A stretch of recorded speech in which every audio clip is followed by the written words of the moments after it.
Some Jamaicans are a little bit unhappy with Bellevue CEO commending Valiant on a sexually explicit track entitled Madout.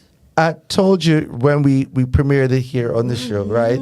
There was already some controversy around, right? Mud somebody, right? Right. No. We got haters.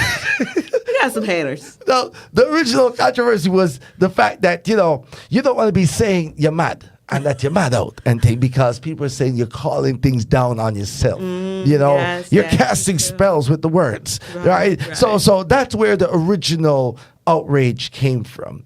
But as what I think is actually Valiant using media in the perfect way. Some Jamaicans have taken umbrage to reports that CEO of the Bellevue Mental Health Hospital, Susan Buchanan, has commended Valiant for his song Madout. According to them, the lyrics of the song are sexually explicit and do not in any way address mental well-being. Oh, no.